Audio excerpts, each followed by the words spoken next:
Ayon sa mga eksperto, meron daw ngayong dalawang klase ng pandemya. Yung COVID-19 pandemic at yung anxiety pandemic. Ang totoo, normal naman ang makaramdam ng anxiety. Halimbawa, kinakabahan ka kasi may paparating na bagyo.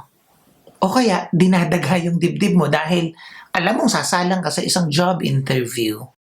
O pwede ring balisang-balisa ka dahil isa kang magulang at malalim na ang gabi, wala pa yung anak mo. Sa mga sitwasyong yan, normal ang makaramdam ng anxiety. Pero kung palagi ka nalang kinakabahan, kung hindi na nawawala yung nervyos mo at sinasabayan pa ng panlalamig ng katawan o paninikip ng dibdib, o kaya hindi mo malaman kung bakit laging kinakabahan ka, nag-aalala ka, kahit wala ka namang matukoy na malinaw na dahilan. O kaya kalagitnaan ng gabi, bumabalikwas ka ng bango na pinagpapawisan, kumakabog yung dibdib mo. O halimbawa, naka-replay palagi yung isip mo sa isang bagay na matagal nang tapos, pero lagi kang takot na baka mangyari uli. Kung nangyayari sa'yo ng paulit-ulit yung mga binanggit kong karanasan na yan, posibleng meron kang anxiety disorder o kaya malapit nang magkaroon. At kung ganun nga, huwag mong isipin na kusa itong mawawala kapag hindi mo pinansin. Ang totoo, lalo itong lalala kapag hindi mo hinarap. Pero meron akong good news para sa'yo.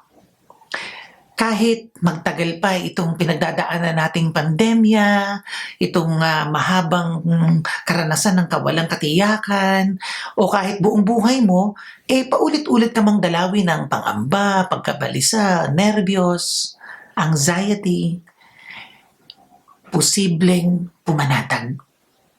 Pwede kang magkaroon ng peace of mind. Paano? Una, tanggapin mo anuman ang kasalukuyan mong sitwasyon. Huwag mo itong takasan at lalong huwag mong sisihin ang sarili. Sa halip, kilalanin mo, igalang at kaibiganin ang damdamin. Sa pagtanggap sa anxiety, doon nakakapasok ang serenity. At makikita mo rin na ang anxiety disorder ay isang kondisyon na pwede mong harapin at kaya mong malampasan. Ikalawa, usisain mo kung saan galing ang anxiety. Nag-aalala ka ba sa mga bagay na posibleng mangyari pero hindi mo naman alam kung mangyayari? Ang totoo, posible lang talagang harapin ang isang sitwasyon habang nagaganap ito. Sa kabilang dako, imposibleng kontrolin ang isang bagay na bunga ng imahinasyon o hindi mo naman alam kung mangyayari o hindi. Oras na natauhan ka na ikaw pala ang may akda ng mga bagay na kinatatakutan mo, malalaman mo na ikaw rin ang may kapangyarihan para ihinto ito. Ikatlo, kumapit ka sa Diyos. Mabisa ang pananalangin. Pero gusto ko agad idagdag, mas mabisa ang pananalangin kapag bumubukal ito sa personal mong relasyon sa Diyos. Hindi yung pag meron kang anxiety ay dadaanin mo lang sa dasal at umaasa ka na yung nervyos parang magic na mawawala. Mahalagang ang pagkapit sa Diyos dumadaloy mula sa malalim na kaugnayan mo sa Kanya. Ibig sabihin, dahil nakamarka sa puso mo ang kwento ng pagmamahal ng Diyos, nakakatiyak ka na lagi siyang nariyan. Kaya kahit ninenervyos ka, kaya mong kumalma. Alam mo kasi, hindi ka niya iiwan kailanman. Ikaapat, bawasan ang sobrang pagtutok sa gadget at social media.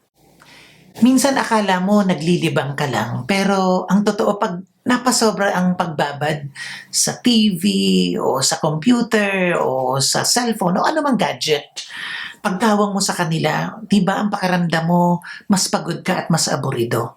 At dahil dyan, mas manipis din ang depensa mo laban sa anxiety.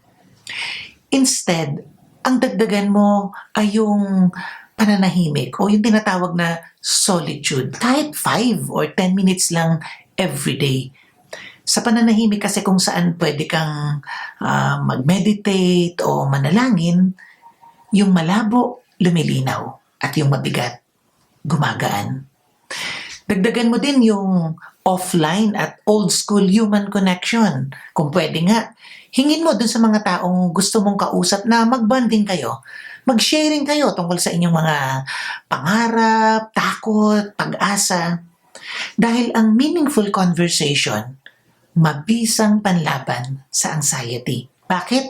Dahil pinapaalala nito sa'yo na kahit imperfect ang buhay, maganda ito at makabuluhan. Lalo na pag meron kang mga kalakbay na minamahal mo at nagmamahal sa'yo. At ikalima, sumangguni ka sa mental health professional. Kung malaking sagabal na ang anxiety sa normal na daloy ng buhay mo na pati ang kalusugan mo ay nagdurusa, yung pag-aaral mo at trabaho mo apektado, at lalong-lalo na kung yung mga mahahalaga mong relasyon ay nadadamay, kumonsulta ka sa eksperto. Kasing normal ito ng pagkonsulta mo sa isang doktor pag meron kang karamdaman na inihahanap mo ng lunas, wala kang dapat ikahiya o itago. Mahalagang maunawaan na ang anumang mental health related condition ay hindi dapat ituring na kahinaan at lalong hindi ito kabawasan ng iyong halaga. Ang peace of mind pwede mong makamit kahit pa dinadalaw ka ng anxiety.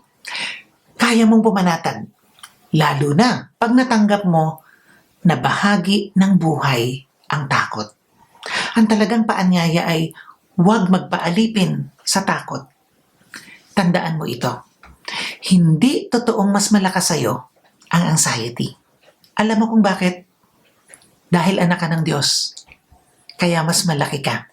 Mas makapangyarihan ka. Kesa marami mong pangamba.